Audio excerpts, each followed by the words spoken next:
അടിസ്ഥാന സൗകര്യ വികസനവും വഖഫിൻ്റെ പ്രായോഗികതയും എന്ന വിഷയത്തെ പ്രതിയാണ് ഈ ഒരു സെഷൻ ക്രമീകരിച്ചിട്ടുള്ളത്.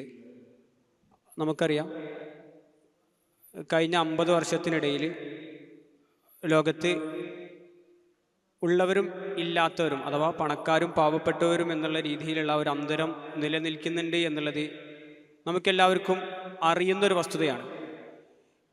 ഇന്ത്യയിലെ നൊബേൽ സമ്മാന ജേതാവായിട്ടുള്ള അമർത്യ സെൻ തന്നെ പറയുന്നുണ്ട്, യഥാർത്ഥത്തിൽ നമ്മുടെ ലോകത്ത് എല്ലാ ആളുകൾക്കും വിതരണം ചെയ്യുവാൻ വേണ്ടിയിട്ടുള്ള റിസോഴ്സുകൾ യഥാർത്ഥത്തിൽ നമ്മുടെ ലോകത്തുണ്ട്. പക്ഷേ ഈ റിസോഴ്സിൻ്റെ കൃത്യമായ രീതിയിലുള്ള വിതരണങ്ങൾ നടക്കാത്തത് കാരണമാണ് പല ആളുകളിലേക്കും കൃത്യമായി നമുക്ക് എത്തിക്കാൻ സാധിക്കാത്തത് എന്നുള്ളത്.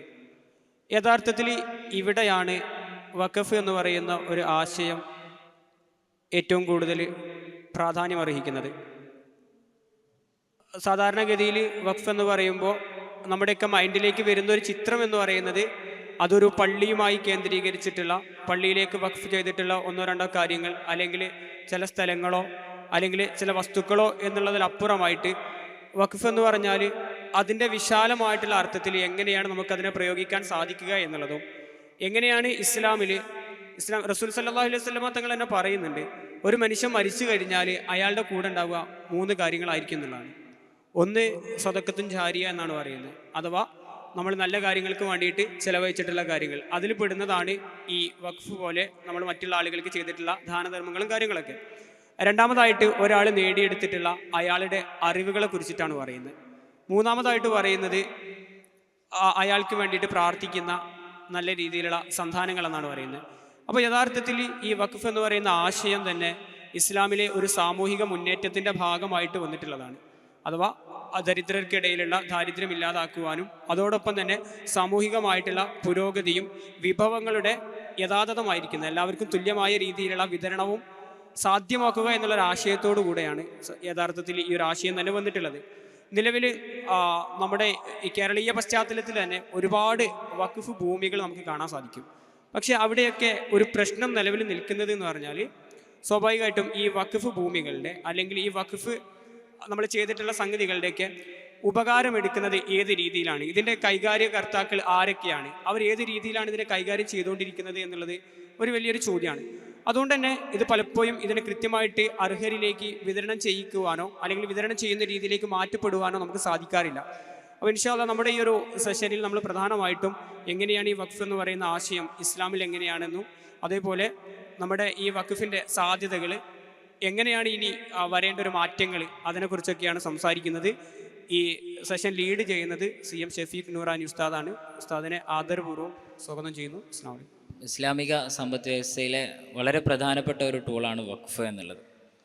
വഖഫിൻ്റെ പുതിയ കാല പ്രായോഗികതയെക്കുറിച്ചും അതിൻ്റെ ശരിയായ സാമ്പത്തിക മാനങ്ങളെക്കുറിച്ചും കുറഞ്ഞൊരു സമയം ചർച്ച ചെയ്തിട്ട് നമ്മൾ അവസാനിപ്പിക്കും.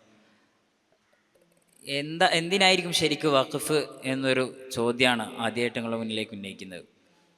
ഇപ്പോൾ ഒരു മനുഷ്യനെ സംബന്ധിച്ചിടത്തോളം, ഒരാളുടെ അല്ലെങ്കിൽ ഒരു രാജ്യത്തെ സംബന്ധിച്ചിടത്തോളം അവരുടെ സാമ്പത്തിക വ്യവഹാരങ്ങളിൽ ഏറ്റവും വലിയൊരു പ്രശ്നം എന്ന് പറയുന്നത് കുറഞ്ഞ റിസോഴ്സിനെ എങ്ങനെ എഫിഷ്യൻ്റായിട്ട് ഉപയോഗിക്കാം എന്നുള്ളതാണ്. നമ്മളെപ്പോഴും പലപ്പോഴും പഠിച്ചു വന്നൊരു തോട്ടാണ്, റിസോഴ്സസ് ലിമിറ്റഡ് ആണ്, വാണ്ട്സ് അൺലിമിറ്റഡ് ആണ്. നമ്മുടെ കയ്യിലുള്ള സ്രോതസ്സുകൾ വളരെ ചുരുക്കമാണ്, പക്ഷെ നമ്മുടെ ആഗ്രഹങ്ങൾ വളരെ വലുതുമാണ്. അപ്പോൾ ഈ റിസോഴ്സസ് ലിമിറ്റഡ് ആകുകയും വാണ്ട്സ് അൺലിമിറ്റഡ് ആകുകയും ചെയ്യുന്ന സമയത്ത് ഇതിനെ എങ്ങനെ ബാലൻസ് ചെയ്യാം എന്നൊരു ചോദ്യം, ശരിക്കും ആ ചോദ്യത്തെ അടിസ്ഥാനപ്പെടുത്തിയാണ് ലോകത്ത് ഒരുപാട് സാമ്പത്തിക സിദ്ധാന്തങ്ങൾ തന്നെ രൂപപ്പെട്ടു വരുന്നത്. അപ്പോൾ ഈ ഒരു പ്രശ്നത്തെ എങ്ങനെ പരിഹരിക്കാം, ഇതിന് ഒരുപാട് ഉത്തരങ്ങൾ വന്നിട്ടുണ്ട്. ഇപ്പോൾ ഈ അടുത്ത കാലത്ത് വന്ന ഒരു കൺസെപ്റ്റാണ് ഷെയർഡ് എക്കോണമി എന്നുള്ളൊരു കൺസെപ്റ്റ്. അഥവാ റാച്ചൽ ബോട്ട്സ്മാൻ എന്ന സാമ്പത്തിക ശാസ്ത്രജ്ഞൻ, അദ്ദേഹത്തിൻ്റെ ഒരു പുസ്തകമുണ്ട്, what is mine is yours. എനിക്ക് എന്താണോ ഉള്ളത് അതൊക്കെ നിങ്ങൾക്കും ഉള്ളതാണ്. അതുപോലെ developing a collaborative mode of conception എന്നാണ് ആ പുസ്തകത്തിൻ്റെ പേര്.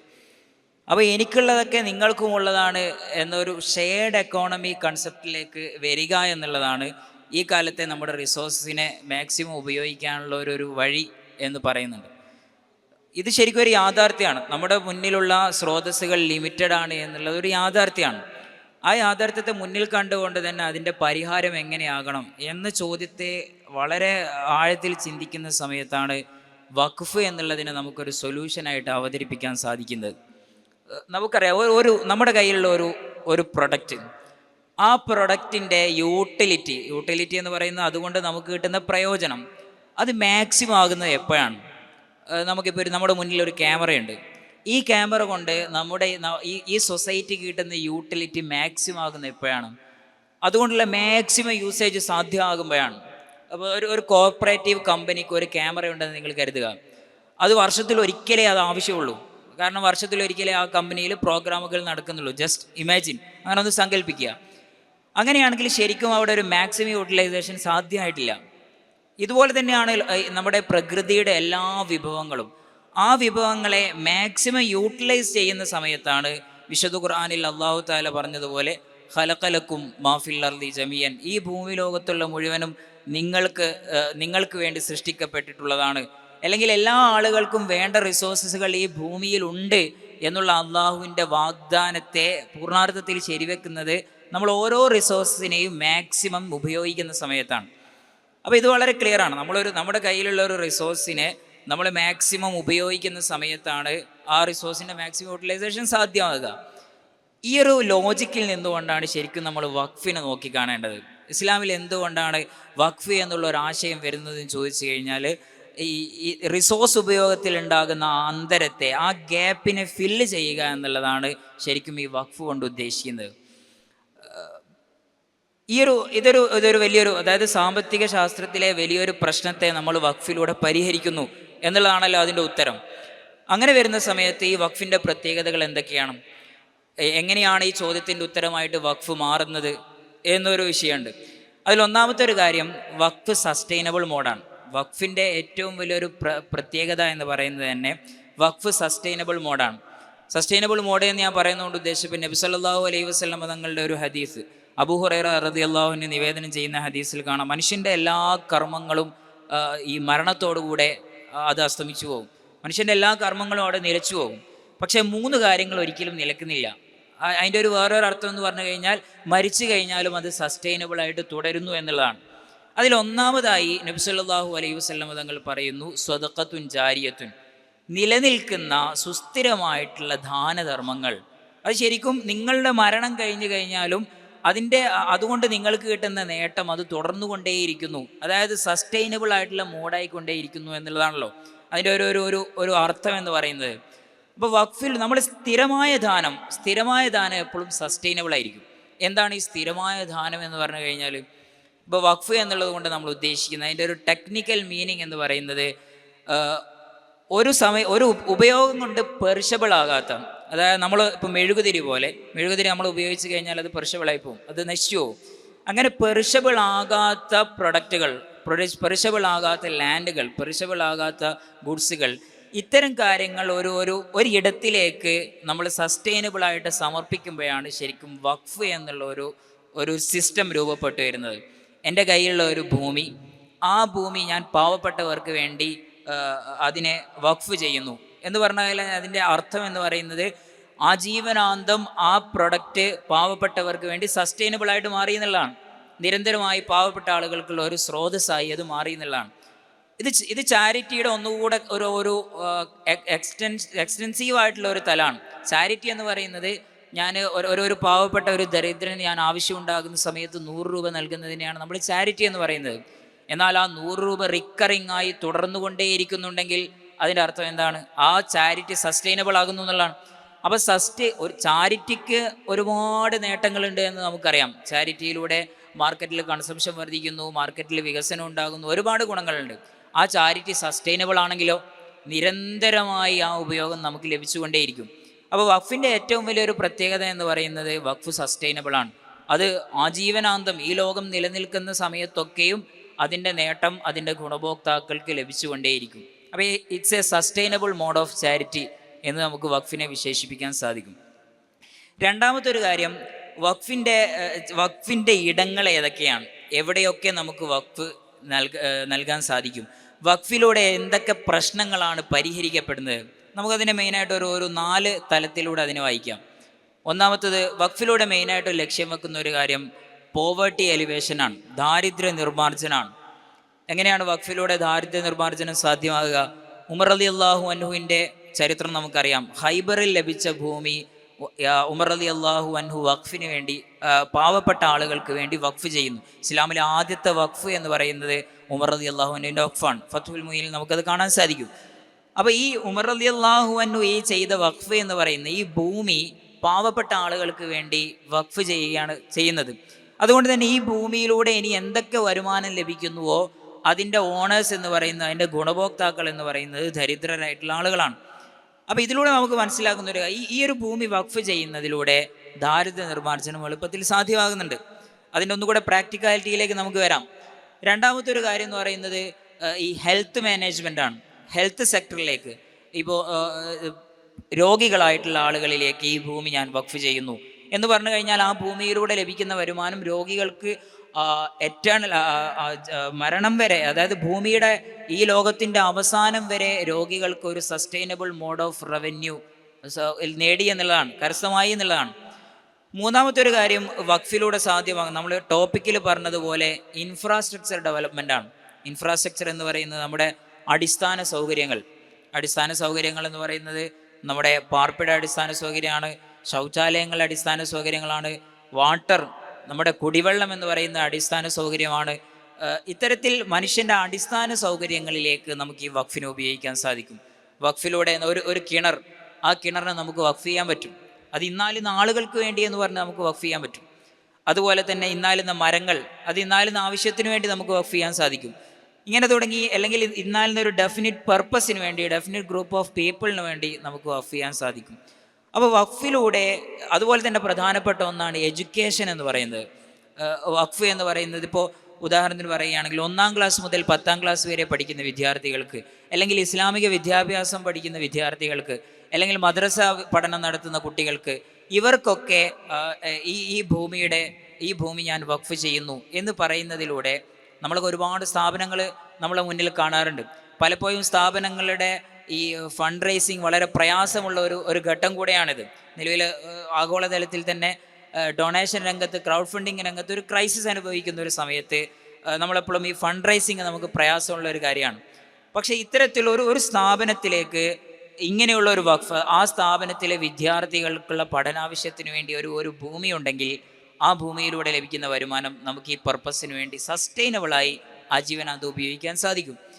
അപ്പോൾ ഈ മേഖലകളിലൊക്കെ വഖഫ് എന്ന് പറയുന്നത് പൊതുവെ നേരത്തെ ആമുഖത്തിൽ പറഞ്ഞതുപോലെ നമ്മുടെയൊക്കെ ഒരു ഐഡിയോളജി പോകുന്നത് ഒരു മസ്ജിദ് സെൻട്രിക് ആയിട്ടാണ്. അതിന് വേറൊരു കാരണമുണ്ട്. നമ്മുടെ 1900, അതായത് 20-ാം നൂറ്റാണ്ടിൻ്റെ തുടക്കത്തിലൊക്കെ, അല്ലെങ്കിൽ നബി സല്ലല്ലാഹു അലൈഹി വസല്ലമയുടെ കാലത്ത് തന്നെ ഇസ്ലാമിൻ്റെ നാഗരിക മുന്നേറ്റങ്ങളൊക്കെയും അല്ലെങ്കിൽ ഇസ്ലാമിൻ്റെ ജീവിത വ്യവസ്ഥകളൊക്കെയും നിയന്ത്രിച്ചിരുന്നത് പള്ളി കേന്ദ്രീകൃതമായിട്ടാണ്. അതുകൊണ്ട് തന്നെ ആരെങ്കിലും ഒരു ഭൂമി പള്ളിക്ക് വേണ്ടി വഖഫ് ചെയ്യുന്നതിലൂടെ ശരിക്കും അതിലൂടെ മനുഷ്യൻ്റെ അടിസ്ഥാനപരമായിട്ടുള്ള എല്ലാ ആവശ്യങ്ങളും ഈ പള്ളിയിലൂടെ നിറവേറ്റപ്പെടുന്ന ഒരു സാഹചര്യമുണ്ട്. അതുകൊണ്ട് തന്നെ വഖഫ് എന്ന് പറയുന്നത് പള്ളിയിലേക്ക് കൂടുതൽ സെൻട്രിക് ആകാനുള്ള ഒരു കാരണം അതായിരിക്കാം. പഴയ കാലത്തൊക്കെ നമ്മൾ വഖഫ് എന്ന് പറയുമ്പോൾ നമ്മുടെ മൈൻഡിൽ ആദ്യം വരുന്നത് അത് പള്ളിയിലേക്ക് വഖഫ് ചെയ്യുക എന്നുള്ളതാണ്, അല്ലെങ്കിൽ പള്ളിക്ക് വേണ്ടി വഖഫ് ചെയ്യുക എന്നുള്ളതാണ്. മാത്രമല്ല, ഒരാൾ പള്ളി നിർമ്മിച്ചു കഴിഞ്ഞാൽ അത് ഓട്ടോമാറ്റിക്കലി വഖഫായി. കാരണം പള്ളിയെ സംബന്ധിച്ചിടത്തോളം വഖഫ് എന്നല്ലാതെ വേറൊരു ഓപ്ഷനൊന്നുമില്ല. പള്ളി ഈസ് ഈക്വൽ ടു വഖഫ് എന്നാണല്ലോ. പള്ളിയാണെങ്കിൽ അത് വഖഫാണ്. അപ്പോൾ പള്ളിക്ക് നിർബന്ധമായും വേണ്ട ഒരു കാര്യമാണ് വഖഫ് എന്നുള്ള ഒരു സംഭവം. അതുകൊണ്ട് തന്നെ ഈ നമ്മുടെ ഈ ഒരു പൂർവ്വകാലത്തൊക്കെയും ഈ വഖഫ് എന്നുള്ളതിനെ ഒരു മസ്ജിദ് സെൻട്രിക് ആയിട്ട് നമ്മൾ വിലയിരുത്താറുണ്ട്. നമ്മുടെ ഫിഖ്ഹിൻ്റെ ഗ്രന്ഥങ്ങളിൽ പോലും നമ്മൾ ഈ വഖഫിൻ്റെ ചർച്ചകൾ, ഈ വഖഫിൻ്റെ വളരെ ഫുറൂയി ആയിട്ടുള്ള ഡീപ്പണായിട്ടുള്ള ചർച്ചകൾ വരുന്ന സമയത്ത് അവിടെയൊക്കെയും നമ്മൾ ഉദാഹരിക്കുന്നത് പള്ളിയായിരിക്കും. പള്ളിയിലെ മുസല്ലകൾ ജീർണിച്ചു പോയാൽ എന്ത് ചെയ്യണം, പള്ളിയിലെ ഇഷ്ടികകൾ നശിച്ചു പോയാൽ അതിനെ എന്ത് ചെയ്യണം, അങ്ങനെ തുടങ്ങി നമ്മുടെ ചർച്ചകളൊക്കെ മസ്ജിദ് സെൻട്രിക് ആയിട്ട് വരുന്നതിനുള്ള ഒരു കാരണവും അതാണ്. പക്ഷെ ഇതിനേക്കാൾ അപ്പുറം, പള്ളി എന്നുള്ളതിനേക്കാൾ അപ്പുറം വഖഫിന് ഇനിയും ഒരുപാട് സാധ്യതകളുണ്ട് എന്നുള്ളതിൽ നിന്നാണ് നമ്മളതിൻ്റെ പുതിയ കാല പ്രായോഗികതയെക്കുറിച്ച് ആലോചിക്കേണ്ടത്. അതിൻ്റെ ഒരു കുറച്ച് സാധ്യതകളാണ് ഞാനിപ്പോൾ നിങ്ങളോട് പറഞ്ഞതും. അഥവാ പള്ളി പോവേർട്ടി അലിവേഷന് വേണ്ടിയിട്ട് ഉപയോഗിക്കാൻ പറ്റും, അതുപോലെ തന്നെ ഇൻഫ്രാസ്ട്രക്ചർ ഡെവലപ്മെൻറ്റിന് വേണ്ടിയിട്ട് ഉപയോഗിക്കാൻ പറ്റും, അതുപോലെ തന്നെ എഡ്യൂക്കേഷണൽ പർപ്പസിന് വേണ്ടി ഉപയോഗിക്കാൻ പറ്റും, ഹെൽത്ത് മാനേജ്മെൻറ്റിന് ഉപയോഗിക്കാൻ പറ്റും. ഇനി അപ്പോൾ ഇത്തരം പർപ്പസിന് വേണ്ടിയൊക്കെ ഒരാൾക്ക് ഒരാളുടെ ഭൂമി വഖഫ് ചെയ്യാം എന്ന് നമുക്ക് ബോധ്യമായി. അങ്ങനെയാണെങ്കിൽ ഇതിൽ നിന്ന് എങ്ങനെയാണ് റവന്യൂ ക്രിയേറ്റ് ചെയ്യുക? ഒരു വഖഫ്, ഒരാളൊരു ഭൂമി വഖഫ് ചെയ്തതിന് ശേഷം അതിൽ നിന്ന് എങ്ങനെയാണ് റവന്യൂ ക്രിയേറ്റ് ചെയ്യുക? വഖഫിനെ കുറിച്ചിട്ടുള്ള ഹദീസുകളിൽ നമുക്ക് കാണാൻ പറ്റും, നമുക്ക് വഖഫ് ചെയ്ത ഒരു പ്രോപ്പർട്ടി നമുക്ക് വിൽക്കാൻ പാടില്ല, വഖഫിനൊരു ഡ്യൂറേഷൻ വെക്കാൻ പാടില്ല. നമ്മൾ 20 വർഷത്തേക്ക് വഖഫ് എന്നൊരു സാധ്യത വഖഫിലില്ല. മാലിക്കി മദ്ഹബിൽ അങ്ങനെ ഒരു അഭിപ്രായമുണ്ട്, ഇത്ര വർഷത്തേക്ക് വഖഫ് ചെയ്യാൻ പറ്റൂ എന്നുള്ളത്. പക്ഷേ മറ്റു മദ്ഹബുകളിലൊക്കെ പ്രബലമായി വരുന്ന, ഷാഫി മദ്ഹബിലൊക്കെ വരുന്ന ഒരു അഭിപ്രായം എന്ന് പറയുന്നത് വഖഫിൽ ഇന്നാലിന്നൊരു ടെന്യൂർ, ഇന്നാലിന്നൊരു ടൈം പീരീഡ് വെക്കാൻ പാടില്ല എന്നുള്ളതാണ്. വെച്ചാൽ അത് സാധുവാകുകയില്ല. അപ്പോൾ വഖഫിനൊരു ടൈം ലിമിറ്റ് ഇല്ല. അതുകൊണ്ട് തന്നെ ഈ വഖഫ് ചെയ്ത, നമ്മൾ പറഞ്ഞു വന്നൊരു കാര്യം, വഖഫ് ചെയ്ത ഈ ഒരു പ്രോപ്പർട്ടിയിൽ നിന്ന് എങ്ങനെയാണ് നമുക്ക് റവന്യൂ ജനറേറ്റ് ചെയ്യാൻ സാധിക്കുക എന്നുള്ളതാണ്. വഖഫ് വിൽക്കാൻ പറ്റില്ല, വഖഫ് മറ്റൊരാൾക്ക് വെറുതെ കൊടുക്കാൻ പറ്റില്ല, വഖഫ് പ്രോപ്പർട്ടി നമുക്ക് അനന്തരം എടുക്കാൻ പറ്റില്ല. പിന്നെ എങ്ങനെയാണ് വഖഫിലൂടെ നമുക്ക് റവന്യൂ ക്രിയേറ്റ് ചെയ്യാൻ പറ്റുക? വഖഫിൻ്റെ പഴയ കാലത്ത് നമ്മൾ ഉപയോഗങ്ങൾ പറയുന്ന സമയത്ത് കിതാബിലൊക്കെ നമുക്ക് കാണാം, നമ്മളിപ്പോൾ ഒരു ആഭരണങ്ങൾ വഖഫ് ചെയ്ത് കഴിഞ്ഞാൽ ആ ആഭരണങ്ങൾ പാവപ്പെട്ട ആളുകൾക്ക് വേണ്ടി ധരിക്കാൻ വേണ്ടി ഈ ആഭരണത്തെ ഞാൻ വഖഫ് ചെയ്തു എന്ന് പറഞ്ഞാൽ അത് ഡയറക്റ്റ് യൂസേജാണ്. ആ ആഭരണങ്ങളെ പാവപ്പെട്ട ആളുകൾ കല്യാണം കഴിക്കുന്ന സമയത്ത് അവർക്ക് ഡയറക്റ്റ്ലി ആ ആഭരണങ്ങൾ എന്ത് ചെയ്യാം? ഉപയോഗിക്കാം. അതൊരു ഡയറക്റ്റ് യൂസേജാണ്. എന്നാൽ അതിൽ നിന്ന് മാറി റവന്യൂ ക്രിയേറ്റ് ചെയ്യുന്ന ഒരു സോഴ്സിലേക്ക് നമ്മൾ വരേണ്ടതുണ്ട്. ഇപ്പോൾ ഉദാഹരണത്തിന് മരങ്ങളെ നമുക്ക് മരങ്ങളിലെ പഴങ്ങൾ ഉപയോഗിച്ച്, അതൊക്കെ ഞാൻ നേരത്തെ പറഞ്ഞതുപോലെ ആഭരണങ്ങൾ ഉപയോഗിക്കുന്ന പോലെയാണ്. മരങ്ങൾ വഖഫ് ചെയ്ത് കഴിഞ്ഞാൽ അതിൻ്റെ പഴങ്ങളിലൂടെ ലഭിക്കുന്ന റവന്യൂ നമുക്ക് എന്ത് ചെയ്യാൻ പറ്റും? ഇപ്പോൾ ഉദാഹരണത്തിന് 10 മരങ്ങൾ പാവപ്പെട്ടവർക്ക് വേണ്ടി, ഫുഖറാക്കൾക്ക് വേണ്ടി വഖഫ് ചെയ്തു എന്ന് പറഞ്ഞു കഴിഞ്ഞാൽ ആ മരങ്ങളിലൂടെ ലഭിക്കുന്ന പഴങ്ങൾ വിറ്റുകൊണ്ട് ആ റവന്യൂയെ നമുക്ക് എന്ത് ചെയ്യാൻ പറ്റും? ഈ പോവർട്ടി അലിവേഷൻ പർപ്പസിന് വേണ്ടിയിട്ട് ഉപയോഗിക്കാൻ സാധിക്കും. ഇനിയിപ്പോൾ ഡൽഹി വഖഫ് മിനിസ്ട്രി അടുത്ത കാലത്തായിട്ട് കൊണ്ടുവന്ന കുറച്ച് പരിഷ്കരണങ്ങളുണ്ട്. അവിടെയുള്ള ഡൽഹി എന്ന് പറയുന്നത്, ഡൽഹിയുടെ ഒരു ഭൂവ്യവസ്ഥിതി എടുത്തു കഴിഞ്ഞാൽ വലിയൊരു പെർസെൻറ്റേജും ശരിക്കും വഖഫ് പ്രോപ്പർട്ടിയാണ്. കാരണം ഈ മുസ്ലിം സൽത്തനേറ്റുകളൊക്കെ കൂടുതലുണ്ടായിരുന്ന ഒരു സ്ഥലം കൂടെയാണ് ഡൽഹി. അതുകൊണ്ട് തന്നെ ഡൽഹിയിൽ വഖഫ് പ്രോപ്പർട്ടി വളരെ കൂടുതലാണ്. പലതും നമ്മുടെ വഖഫ് പ്രോപ്പർട്ടിയിൽ നിന്ന് പുറത്തു പോയിട്ടുണ്ടെങ്കിൽ പോലും വഖഫിൻ്റെ ഒരുപാട് സാധ്യതകൾ ഡൽഹിയിലുണ്ട്. അതുകൊണ്ട് തന്നെ ഡൽഹിയിലെ വഖഫ് ഭൂമികളെ ലീസിങ്ങിന് കൊടുത്തുകൊണ്ട് അതിൽ നിന്ന് വരുമാനം ജനറേറ്റ് ചെയ്യുന്നുണ്ട്. നമുക്ക് നമ്മുടെ വഖഫ് ഭൂമികളെ നമുക്ക് വാടക കൊടുത്തിട്ട് അതിലെ റവന്യൂ എന്ത് ചെയ്യാം? ഇത്തരത്തിൽ ഏത് പർപ്പസിന് വേണ്ടിയിട്ടാണോ വഖഫ് ചെയ്തത് ആ പർപ്പസിന് വേണ്ടിയിട്ട് നമുക്കതിൻ്റെ വരുമാനങ്ങൾ കൊടുക്കാൻ സാധിക്കും. അതേപോലെ തന്നെ ഇപ്പോൾ ഉദാഹരണത്തിന് നമുക്കൊരു ബിൽഡിംഗ്, ആ ബിൽഡിംഗ് ആണ് നിങ്ങൾക്ക് ഒരാൾ രോഗികൾക്ക് വേണ്ടി ഈ ബിൽഡിങ്ങിനെ ഞാൻ വഖഫ് ചെയ്തു എന്ന് പറഞ്ഞു കഴിഞ്ഞാൽ അതിന് ഒരുപാട് തരത്തിൽ ഉപയോഗിക്കാൻ പറ്റും. അതൊരു ഹോസ്പിറ്റലായിട്ട് നമുക്ക് ഉപയോഗിക്കാൻ പറ്റും. അല്ലെങ്കിൽ ആ ബിൽഡിങ് റെൻറ്റിന് കൊടുക്കുകയും അതിലൂടെ ലഭിക്കുന്ന റവന്യൂ, അതിലൂടെ ലഭിക്കുന്ന ഇൻകത്തിനെ നമുക്ക് ഈ പോവർട്ടി എലിവേഷൻ പർപ്പസിന്, രോഗികളുടെ ചെലവിന് വേണ്ടി നമുക്ക് ഉപയോഗിക്കാൻ സാധിക്കും. അപ്പോൾ ഇത്തരത്തിലൊക്കെ നിലവിലുള്ള ഭൂമികളെ നമുക്ക് ക്രിയാത്മകമായിട്ട് ഉപയോഗിക്കാൻ സാധിക്കും. ഇനി എന്താണ് ഈ വഖഫിൻ്റെ സ്ട്രെങ്ത് എത്രത്തോളമാണ്? നിലവിൽ നമ്മുടെ കയ്യിലുള്ള വഖഫിൻ്റെ സ്ട്രെങ്ത് എത്രത്തോളമാണ്? നമുക്കറിയാം, നമ്മുടെ UN-ൻ്റെ മില്ലേനിയം ഡെവലപ്മെൻറ്റ് ഗോൾസ് ഉണ്ട്. 2015 വരെ നിലനിന്നിരുന്ന ഒരു സംഭവമായിരുന്നു UN-ൻ്റെ മില്ലേനിയം ഡെവലപ്മെൻറ്റ് ഗോൾസ്. ഏകദേശം 15ഓളം ഡെവലപ്മെൻറ്റ് ഗോൾസിന് നമുക്ക് കാണാൻ സാധിക്കും. ഈ UN-ൻ്റെ മില്ലേനിയം ഡെവലപ്മെൻറ്റ് ഗോൾസിൻ്റെ അവരുടെ ഒരു ചെലവ്, അതിൻ്റെ എത്രത്തോളം അതിന് ചെലവുണ്ടാകുമെന്നുള്ള ഒരു കാൽക്കുലേഷനിൽ പറയുന്നത്, പ്രതിവർഷം ഓരോ വർഷവും $150 ബില്യൺ ഈ മില്ലേനിയം ഡെവലപ്മെൻറ്റ് ഗോൾസിൻ്റെ സാധൂകരണത്തിന് വേണ്ടി, അതിനെ നടപ്പിലാക്കാൻ വേണ്ടി നമുക്ക് ചിലവാകുമെന്നുള്ളതാണ്. അഥവാ മില്ലേനിയം ഡെവലപ്മെൻറ്റ് ഗോൾസിൽ എന്തൊക്കെയാണ് വരുന്നത്? ദാരിദ്ര്യ നിർമ്മാർജ്ജനമാണ്, അതുപോലെ തന്നെ വിദ്യാഭ്യാസ പ്രവർത്തനങ്ങളാണ്, രോഗികളുടെ ശുശ്രൂഷണമാണ്, ഹെൽത്ത് മാനേജ്മെൻ്റ് ആണ്. ഇങ്ങനെ തുടങ്ങി നമ്മൾ നേരത്തെ വഖഫിൻ്റെ ഇടങ്ങളായിട്ട് പറഞ്ഞ കാര്യങ്ങൾ തന്നെയാണ് മില്ലേനിയം ഡെവലപ്മെൻറ്റ് ഗോൾസിൻ്റെ പരിധിയിൽ വരുന്നത്. ആ മില്ലേനിയം ഡെവലപ്മെൻറ്റ് ഗോൾസിൻ്റെ പ്രതിവർഷത്തെ ചെലവ് എന്ന് പറയുന്നത് $150 to $200 ബില്യൺ ആണ് 2015 കണക്കുകൾ പ്രകാരം. നിങ്ങൾ ഈ ഒരു സംഭവത്തെ നേരെ വഖഫിലേക്കൊന്ന് താരതമ്യം ചെയ്തു നോക്കൂ.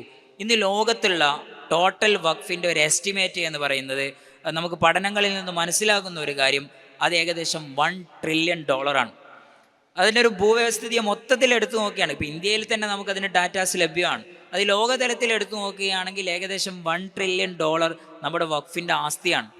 ഈ $1 ട്രില്യൺ നിന്ന് ഒരു 10% വരുമാനം നമ്മൾ ജസ്റ്റ് ഒന്ന് കാൽക്കുലേറ്റ് ചെയ്യാം.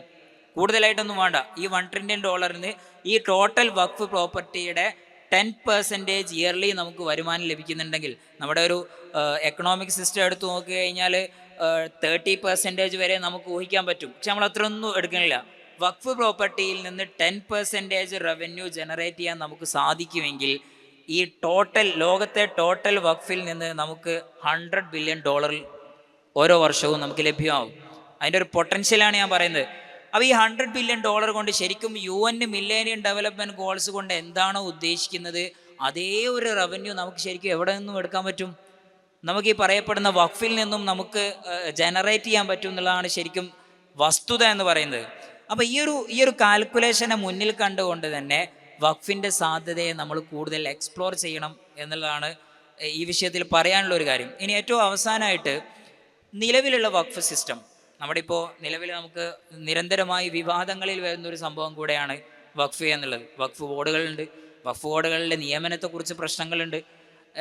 ശരിക്കും ഒരു വഖഫ് ബോർഡിൻ്റെ ആവശ്യമുണ്ടോ, അല്ലെങ്കിൽ അവരുടെ പ്രവർത്തനങ്ങൾ എങ്ങനെയൊക്കെ ആകണം, ഇങ്ങനെ തുടങ്ങിയ ഒരുപാട് ആലോചനകൾ നമ്മുടെ ഭാഗത്തു നിന്നുണ്ടാകേണ്ടതുണ്ട്. ഒന്നാമതായി എന്താണ് ശരിക്കും വഖഫ് ബോർഡ്? നമ്മൾ ഫിഖ്ഹിൻ്റെ ഭാഷയിൽ പറഞ്ഞാൽ നമ്മൾ നാദിം എന്ന് പറയും.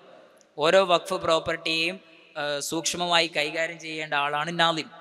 ഈ നാദിമിനെ സംബന്ധിച്ചിടത്തോളം നാദിമിന് ഈ വഖഫിൽ നിന്നുള്ള റവന്യൂവിൽ നിന്ന് പണം എടുക്കാൻ പറ്റും. അതായത് മാർക്കറ്റിൽ അത്തരം ജോലികൾ ചെയ്യുന്ന ഒരാൾക്ക് എത്ര പണം എടുക്കാൻ പറ്റുമോ അത്രയും പണം ആർക്ക് കൊടുക്കാൻ പറ്റും?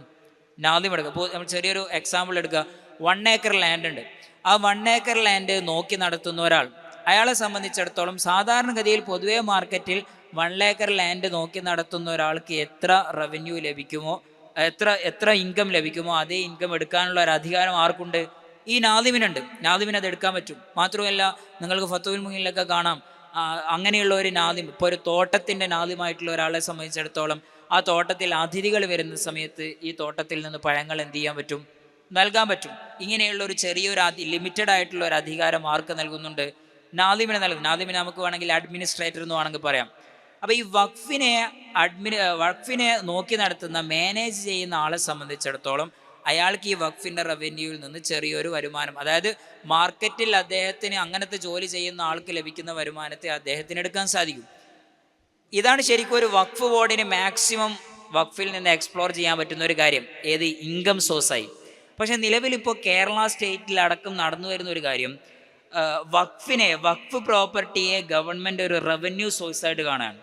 ഗവൺമെൻറ്റിന് പണം ലഭിക്കാനുള്ള ഒരു സോഴ്സായിട്ട് വഖഫിനെ കാണുന്നു. ശരിക്കും വഖഫ് മാനേജ് ചെയ്യുന്ന ഒരാൾക്ക് സാധാരണഗതിയിൽ ലഭിക്കുന്ന ഒരു ചെറിയൊരു വരുമാനം മാത്രമാണ് എടുക്കാൻ സാധിക്കുക. ഇതിലപ്പുറം ഗവൺമെൻറ്റിന് ഒരു റവന്യൂ ജനറേറ്റ് ചെയ്യാൻ പറ്റുന്ന, അല്ലെങ്കിൽ ടാക്സേഷൻ പോലെ റവന്യൂ ജനറേറ്റ് ചെയ്യാൻ പറ്റുന്ന ഒരു സോഴ്സായിട്ട് കാണുകയാണ് ചെയ്യുന്നത്. ഈ സമീപന രീതി മാറിക്കൊണ്ട് ഒന്നുകൂടെ വഖഫിൻ്റെ യഥാർത്ഥ ഗുണഭോക്താക്കൾ ആരാണോ അവരിലേക്ക് അതിൻ്റെ യൂസേജിനെ ഡീസർക്കുലേറ്റ് ചെയ്യുന്ന ഒരു രൂപമാണ് ശരിക്കും ഉണ്ടാകേണ്ടത്. ഇപ്പോൾ ഉദാഹരണം പറയുകയാണെങ്കിൽ 100 ഏക്കർ ലാൻഡ് കേരളത്തിൽ വഖഫ് പ്രോപ്പർട്ടി ഉണ്ട്. ആ 100 ഏക്കർ ലാൻഡ് വഖഫ് ചെയ്തിട്ടുള്ളത് ദരിദ്രരായ ആളുകൾക്ക് വേണ്ടിയാണ്. അങ്ങനെയാണെങ്കിൽ ഈ 100 ഏക്കർ ലാൻഡിൽ നിന്ന് ഏറ്റവും ചുരുങ്ങിയത് അതിൻ്റെ 90% റവന്യൂ എങ്കിലും ഈ പാവപ്പെട്ട ആളുകളിലേക്ക് സർക്കുലേറ്റ് ചെയ്തിട്ടുണ്ട് എന്ന് ഉറപ്പുവരുത്താനുള്ള ഒരു ഡ്യൂട്ടിയാണ് ശരിക്കും ആർക്കുള്ളത്? വഖഫ് ബോർഡിന് ഉണ്ടാകേണ്ടത്. പക്ഷെ അതിൽ നിന്ന് മാറി ഏതൊക്കെയാണ് വഖഫ് ഭൂമികളുള്ളത്, അതിൽ നിന്ന് എത്ര വഖഫ് ബോർഡിന് എടുക്കാൻ പറ്റുമെന്ന ഒരു ചൂഷണാത്മകമായ സമീപനത്തിലേക്ക് വഖഫ് ബോർഡ് പോകുന്നതിലൂടെ സംഭവിക്കുന്ന എന്താണ്?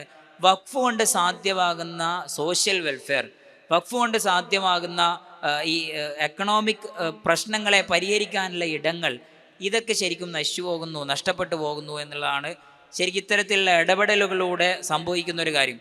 അപ്പോൾ ഇതിൽ വരേണ്ട മാറ്റം എന്താണെന്ന് ചോദിച്ചു കഴിഞ്ഞാൽ, നമ്മൾ കൃത്യമായ കണക്കുകൾ നമ്മുടെ ഭാഗത്തുണ്ടാകേണ്ടതുണ്ട്. ഇപ്പം നമ്മുടെ നാട്ടിലാണെങ്കിൽ പോലും നമ്മുടെ നാട്ടിൽ എവിടെയൊക്കെ വഖഫുണ്ട്, വഖഫ് പ്രോപ്പർട്ടികൾ എവിടെയൊക്കെ ഉണ്ട്, ഇത് മാത്രം പോരാ.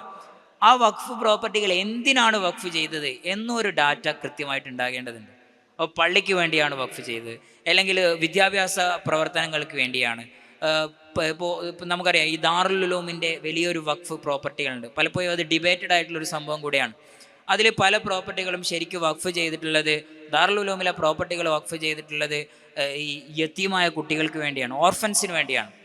അപ്പോൾ ആ ഒരു കണക്ക് കൃത്യമായിട്ട് ഉണ്ടാകേണ്ടതുണ്ട്. നമ്മുടെ വഖഫ് പ്രോപ്പർട്ടികൾ ഓരോന്നും ആർക്കാണ് വഖഫ് ചെയ്തത് എന്നുള്ളതിൻ്റെ കൃത്യമായൊരു ഡാറ്റ അത് കേരള സ്റ്റേറ്റിൻ്റെ കയ്യിൽ തന്നെ ഉണ്ടാകേണ്ടതുണ്ട്. ഇതുകൊണ്ടുള്ള ഉപകാരം എന്താണ്? ഇത് രണ്ടും തമ്മിൽ ബാലൻസിങ് ആയിട്ടുണ്ടോ എന്ന് കൃത്യമായിട്ട് പരിശോധിക്കണം. ഇതിൽ നിന്നുള്ള, അതായത് ഈ ലാൻഡിൽ നിന്നുള്ള റവന്യൂ ക്രിയേറ്റ് ചെയ്തിട്ടുണ്ടെന്നും ആ റവന്യൂയെ ഇന്നാലിന്ന കറക്റ്റ് സോഴ്സുകളിലേക്ക് പോയിട്ടുണ്ട് എന്ന് ഉറപ്പുവരുത്തുകയും ചെയ്യുന്ന ഒരു സിസ്റ്റത്തിലേക്ക് വഖഫ് ബോർഡ് മാറുന്ന സമയത്താണ് അതിൻ്റെ ശരിയായ പ്രയോഗം സാധ്യമാകുക. ഇനി അങ്ങനെയൊന്നും സാധ്യമായില്ലെങ്കിൽ നമ്മൾ എന്ത് ചെയ്യും? നമ്മുടെ നാടുകളിലെങ്കിലും മൈക്രോ ലെവലിലെങ്കിലും അത് സാധ്യമായിട്ടുണ്ട് എന്ന് ഉറപ്പുവരുത്തണം. നമ്മളെ ഓരോ വഖഫ് പ്രോപ്പർട്ടിയും അതിൻ്റെ ശരിയായ ഗുണഭോക്താക്കളിലേക്ക് എത്തിയിട്ടുണ്ട് എന്ന് ഉറപ്പുവരുത്തണം. രണ്ടാമത്തെ ഒരു കാര്യം, ഞാൻ കൺക്ലൂഷനിലേക്ക് പോവാണ്. രണ്ടാമത്തെ ഒരു കാര്യം, ഈ വഖഫ് പ്രോപ്പർട്ടിയെ റവന്യൂ ജനറേറ്റ് ചെയ്യാനുള്ള സോഴ്സുകൾ എന്തൊക്കെയാണ് എന്നുള്ളത് നമ്മൾ പഠിക്കണം. ഒരാൾ ലാൻഡ് വഖഫ് ചെയ്തു. ലാൻഡ് വഖഫ് ചെയ്ത് കഴിഞ്ഞാൽ അതിൽ നിന്ന് എങ്ങനെയാണ് റവന്യൂ ജനറേറ്റ് ചെയ്യുക? വെറുതെ ഒരു ലാൻഡ് ഇങ്ങനെ നിന്നതുകൊണ്ട് അതിൽ നിന്ന് റവന്യൂ ജനറേറ്റ് ചെയ്യാൻ സാധിക്കുമോ? ഇല്ലല്ലോ. അപ്പോൾ ഒരു ലാൻഡിൽ നിന്ന് എങ്ങനെയൊക്കെ റവന്യൂ ആ ലാൻഡിന് നമുക്ക് വിൽക്കാൻ സാധിക്കില്ല. കാരണം ലാൻഡ് വഖഫ് ചെയ്യലോടുകൂടി നമുക്ക് വിൽക്കാൻ സാധിക്കില്ല. പക്ഷെ അത് വിൽക്കാതെ തന്നെ അതിനെ ഏതൊക്കെ രൂപത്തിൽ ആ ലാൻഡിൽ, ചിലപ്പോൾ ലാൻഡിൽ കൃഷി ചെയ്യാൻ സാധിക്കും, അല്ലെങ്കിൽ ലാൻഡിൽ പുതിയ സംരംഭങ്ങൾ തുടങ്ങാൻ സാധിക്കും. ഇങ്ങനെ തുടങ്ങിയതിന് ശേഷം ആ ലാൻഡിൻ്റെ ഓണർഷിപ്പിലൂടെ നമുക്ക് എങ്ങനെയൊക്കെ റവന്യൂ ജനറേറ്റ് ചെയ്യാൻ സാധിക്കും എന്നുള്ള ക്രിയാത്മകമായിട്ടുള്ള ആലോചനകൾ നമ്മുടെ ഭാഗത്ത് നിന്നുണ്ടാകേണ്ടതുണ്ട്. അപ്പോൾ ഇത്രയും കാര്യങ്ങൾ, അഥവാ ഒന്ന് ഏതൊക്കെയാണ് വഖഫ് പ്രോപ്പർട്ടികൾ എന്ന് നമ്മൾ അറിയേണ്ടതുണ്ട്. ആ വഖഫ് പ്രോപ്പർട്ടികൾ എന്തിനു വേണ്ടിയാണ് വഖഫ് ചെയ്തത് എന്ന് നമ്മൾ അറിയേണ്ടതുണ്ട്. മൂന്നാമത്തെ ഒരു കാര്യം, നിലവിലുള്ള വഖഫ് പ്രോപ്പർട്ടി എങ്ങനെയൊക്കെ അതിൽ നിന്ന് റവന്യൂ ജനറേറ്റ് ചെയ്യാം എന്ന പുതിയ ആലോചനകളിലേക്ക് നമ്മൾ പോകേണ്ടതുണ്ട്. ഇതിൽ ഏറ്റവും അവസാനമായിട്ട് എനിക്ക് പറയാനുള്ള ഒരു കാര്യം, ഈ വഖഫിനെ നമ്മൾ ഇനിയും പ്രൊമോട്ട് ചെയ്യേണ്ടതുണ്ട്. പിന്നെ ജാബിർ റളിയല്ലാഹു അൻഹു നിവേദനം ചെയ്യുന്ന ഒരു ഹദീസിൽ കാണാം, നമ്മളൊക്കെ ഫിഖ്ഹിൻ്റെ കിതാബുകളിലൊക്കെ ഹദീസ് ഒരുപാട് കിതാബുകളിൽ ഉദ്ധരിക്കപ്പെട്ടിട്ടുമുണ്ട്. അതായത് സ്വഹാബികളിൽ നിന്നുള്ള ആരും വഖഫ് പ്രോപ്പർട്ടി ഇല്ലാത്ത ആരും ഉണ്ടായിരുന്നില്ല. ശരിക്കും അതൊരു വലിയൊരു ഇൻസൈറ്റുള്ള ഒരു ഹദീസാണത്. അതായത് നബി സല്ലല്ലാഹു അലൈഹി വസല്ലം തങ്ങളുടെ അനുചര വൃന്ദത്തിൽ നിന്ന് വഖഫ് പ്രോപ്പർട്ടി ഇല്ലാത്ത ഒരാളും ഉണ്ടായിരുന്നില്ല എന്നൊരു സ്റ്റേറ്റ്മെൻറ്റ് ജാബിർ റളിയല്ലാഹു അൻഹു നടത്തിയിട്ടുണ്ടെങ്കിൽ, നബി സല്ലല്ലാഹു അലൈഹി വസല്ലം തങ്ങളുടെ കാലത്തുള്ള ആ ഒരു സൊസൈറ്റി എത്രത്തോളം സോഷ്യൽ വെൽഫെയറിനെ കുറിച്ചിട്ട് ചിന്തിച്ച ആളുകളായിരിക്കും എന്ന് നമ്മൾ ആലോചിക്കണം. പാവപ്പെട്ട ആളുകളാണെങ്കിൽ പോലും അവർക്ക് ഇപ്പോൾ കേവലം 1 സെൻറ്റ് ഭൂമിയുള്ള ഒരാളാണെങ്കിൽ പോലും ആ ഭൂമിയിലെ ഏതെങ്കിലും ഒരു മരം അയാൾ വഖഫ് ചെയ്തിരുന്നു എന്നാണല്ലോ അതിൻ്റെ സാരം. അപ്പോൾ അത്രത്തോളം വഖഫ് എന്നുള്ളത് ഞങ്ങളുടെ വിശ്വാസത്തിൻ്റെ, അല്ലെങ്കിൽ നമ്മുടെ സോഷ്യൽ കമ്മിറ്റ്മെൻറ്റിൻ്റെ, നമ്മുടെ മതത്തിൻ്റെ മൂല്യങ്ങളുടെ പ്രധാനപ്പെട്ട ഒരു ഇടമാണ് എന്നൊരു തരത്തിലേക്ക് സ്വഹാബികളെ വളർത്തിയെടുക്കാൻ നബി സല്ലല്ലാഹു അലൈഹി വസല്ലം തങ്ങൾക്ക് സാധിച്ചിരുന്നു.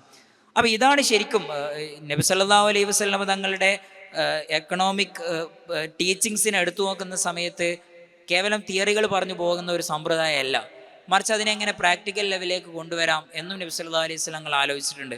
പുതിയ കാല സാമ്പത്തിക വ്യവഹാരങ്ങൾ എടുത്തു നോക്കുന്ന സമയത്ത് ഈ private property VS public property എന്ന ഒരു ഡിബേറ്റ് നമുക്ക് കാണാൻ സാധിക്കും. ഇപ്പോൾ ക്യാപിറ്റലിസ്റ്റ് തിയറി വരുന്നതും സോഷ്യലിസ്റ്റ് തിയറി വരുന്നതും ശരിക്കും ഈ പ്രോപ്പർട്ടി ഓണർഷിപ്പിനെ ബേസ് ചെയ്തിട്ട് കൂടിയാണല്ലോ. അപ്പോൾ ഈ പബ്ലിക് പ്രോപ്പർട്ടിയുടെയും പ്രൈവറ്റ് പ്രോപ്പർട്ടിയുടെയും ഇടയിൽ ഒരു ബാലൻസിങ് ഉണ്ടാകേണ്ടതുണ്ട്. എങ്ങനെയാണ് അത് സാധ്യമാകുക? എല്ലാ ആളുകളുടെ കയ്യിലും പ്രൈവറ്റ് പ്രോപ്പർട്ടിയാണ്. അതിൻ്റെ പബ്ലിക് പ്രോപ്പർട്ടി എന്ന തലത്തിലേക്കും കുറച്ച് കാര്യങ്ങൾ വരേണ്ടതുണ്ട്. എങ്ങനെയാണ് അത് സാധ്യമാകുക? നബി സല്ലല്ലാഹു അലൈഹി വസല്ലം നിങ്ങൾ ഇൻട്രൊഡ്യൂസ് ചെയ്യുന്നു, നിങ്ങൾ വഖഫ് നടത്തൂ, വഖഫ് ചെയ്യൂ. അങ്ങനെ വഖഫ് ചെയ്യുന്നതിലൂടെ ശരിക്കും ഒരു പ്രൈവറ്റ് പ്രോപ്പർട്ടിയെ പബ്ലിക് പ്രോപ്പർട്ടിയായിട്ട് രൂപാന്തരപ്പെടുത്തുന്നു. മാത്രമല്ല അതൊരു ഷെയർഡ് എക്കോണമി കൺസെപ്റ്റിലേക്ക് ആ പ്രോപ്പർട്ടിയെ കൊണ്ടുവരികയും ചെയ്യുന്നു. അപ്പോൾ സ്വാഭാവികമായും നമ്മുടെ ഒരു തിയറി പറയുന്നതോടൊപ്പം തന്നെ, അല്ലെങ്കിൽ ഒരു എക്കണോമിക് വാല്യൂ, നിങ്ങൾ സാമൂഹിക ക്ഷേമത്തെക്കുറിച്ച് അവബോധമുള്ള ആകണം എന്ന് നബി സല്ലല്ലാഹു അലൈഹി വസല്ലം തങ്ങൾ പറയുന്നതോടൊപ്പം തന്നെ അതിലേക്ക് നയിക്കുന്ന ചില ടൂളുകളെ കൂടി നബി സല്ലല്ലാഹു അലൈഹി വസല്ലം തങ്ങൾ പരിചയപ്പെടുത്തുന്നു എന്നുള്ളതാണ് അതിൽ നമുക്ക് വേറിട്ട് കാണാൻ പറ്റുന്ന, നബി സല്ലല്ലാഹു അലൈഹി വസല്ലം തങ്ങളുടെ പഠനങ്ങളിൽ നമുക്ക് വേറിട്ട് കാണാൻ പറ്റുന്ന ഒരു കാര്യം. ഞാൻ അവസാനിപ്പിക്കുകയാണ്. അപ്പോൾ ഇത്രയും കാര്യങ്ങളാണ് വഖഫിൻ്റെ ടെക്നിക്കലായിട്ടുള്ള കൂടുതൽ കാര്യങ്ങളിലേക്കൊന്നും ഞാൻ പോയിട്ടില്ല, അതിൻ്റെ ഫിഖ്ഹിൻ്റെ ആഴങ്ങളിലേക്കൊന്നും പോയിട്ടില്ല. മറിച്ച് നമ്മൾ വഖഫിൽ നമ്മൾ മനസ്സിലാക്കേണ്ട ഒരു കാര്യം, നിലവിൽ തന്നെ ഇപ്പോൾ തന്നെ നമുക്ക് വഖഫിൻ്റെ വലിയൊരു പൊട്ടൻഷ്യൽ ഉണ്ട്. അതാണ് ഞാൻ നേരത്തെ നിങ്ങളോട് 1 ട്രില്യൺ എന്നൊരു കൗണ്ട് പറഞ്ഞത്, $1 ട്രില്യൺ എന്നുള്ളൊരു കൗണ്ട് പറഞ്ഞത്. അപ്പോൾ ഇത്രയും വലിയൊരു പൊട്ടൻഷ്യൽ നമുക്ക് വഖഫിലൂടെ ഉണ്ടെങ്കിൽ അതിനെ ഞാൻ നേരത്തെ പറഞ്ഞ പോവേർട്ടി എലിവേഷൻ, ഇൻഫ്രാസ്ട്രക്ചർ നീഡ്സ്, അതുപോലെ തന്നെ എഡ്യൂക്കേഷണൽ പർപ്പസ്, ഹെൽത്ത് മാനേജ്മെൻറ്റ് തുടങ്ങിയ ഇടങ്ങളിലേക്കൊക്കെ അതിൻ്റെ അതിൻ്റെ യൂസുറിയെ, അതിൻ്റെ ഉപയോഗത്തെ നമുക്ക് ഡൈവേർട്ട് ചെയ്യാൻ സാധിക്കണം. അതിന് കൃത്യമായ പ്ലാനിങ്ങും കൃത്യമായ ആലോചനകളും ഉണ്ടാകണം. നിലവിൽ സ്റ്റേറ്റിൻ്റെ ഭാഗത്ത് നിന്ന് അത്തരം ഒരു ശ്രമം ഉണ്ടാകുന്നില്ലെങ്കിൽ, അല്ലെങ്കിൽ അതൊരു എക്സ്പ്ലോയിറ്റേറ്റീവ് മോഡിലാണ് പോകുന്നതെങ്കിൽ, മൈക്രോ ലെവലിലെങ്കിലും മഹല്ലടിസ്ഥാനത്തിലെങ്കിലും നമുക്ക് കൃത്യമായ കണക്കുകൾ ഉണ്ടാകേണ്ടതുണ്ട്. ഓരോ മഹല്ലിലും എത്രത്തോളം വഖഫ് പ്രോപ്പർട്ടികളുണ്ട്, ഇനി ഇല്ലെങ്കിൽ അതിലേക്ക് പ്രൊമോട്ട് ചെയ്യുകയും വേണം. ഓരോ ആളുകൾക്കും ഒരു വഖഫ് പ്രോപ്പർട്ടി ഉണ്ടാകണമെന്ന നബി സല്ലല്ലാഹു അലൈഹി വസല്ലം തങ്ങൾ സ്വഹാബികളിൽ പ്രാക്ടിക്കലായി തന്നെ നടപ്പിലാക്കിയ ഒരു കാര്യത്തെ നമ്മുടെ മഹല്ലടിസ്ഥാനത്തിലും ഓരോ ആളുകൾക്കും വഖഫ് പ്രോപ്പർട്ടി ഉണ്ടാകണം എന്നൊരു തലത്തിലേക്ക് അവളെ വളർത്തിക്കൊണ്ടുവരികയും അതിനെ കൃത്യമായി മാനേജ് ചെയ്തുകൊണ്ട് അതിനെ ഈ പോവർട്ടി അലിവേഷനിലേക്കും മറ്റുമൊക്കെ എക്സിക്യൂട്ട് ചെയ്ത് പ്രശ്നങ്ങളെ പരിഹരിക്കുകയും ചെയ്യുന്ന ഒരു വ്യവസ്ഥിതി നമ്മളിൽ ഉണ്ടാവേണ്ടതുണ്ട് എന്ന് പറഞ്ഞ് ഞാൻ അവസാനിപ്പിക്കുകയാണ്. ഇനി ഈ വിഷയമായിട്ട് ബന്ധപ്പെട്ട് നിങ്ങളുടെ ഭാഗത്തു നിന്നുള്ള ആലോചനകൾ കൂടെ ഇവിടെ ഷെയർ ചെയ്യാം. കാരണം ഇതൊരു നമ്മളൊരു സാധ്യതയെക്കുറിച്ചുള്ള ചർച്ചയാണ്.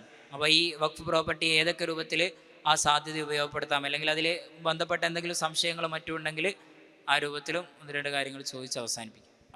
ഈ വഖഫ് ബോർഡിൻ്റെ സ്വത്ത് മുസ്ലിങ്ങളിൽ നമുക്ക് ഉപയോഗിക്കാൻ പറ്റുമോ?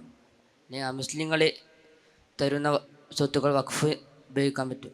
മുസ്ലിങ്ങളുടെ സ്വത്ത് ഇതൊരു റിലീജിയസ് ആയിട്ടുള്ളൊരു കൺസെപ്റ്റാണ് ശരിക്കും വഖഫ് എന്നുള്ളത്.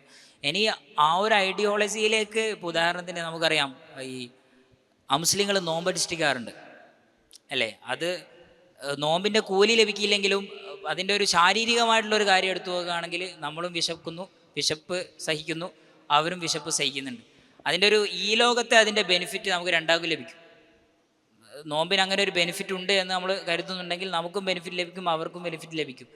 ആ അർത്ഥത്തിൽ അമുസ്ലിങ്ങളായിട്ടുള്ള ആളുകൾ അവരുടെ ഭൂമി വഖഫ് എന്നൊരു തലത്തിലേക്ക് ഡൊണേറ്റ് ചെയ്യുകയാണെങ്കിൽ വഖഫ് ബോർഡിൻ്റെ കീഴിൽ ഒരിക്കലും അമുസ്ലിങ്ങളുടെ സ്വത്ത് വഖഫായിട്ട് പരിഗണിക്കുകയില്ല.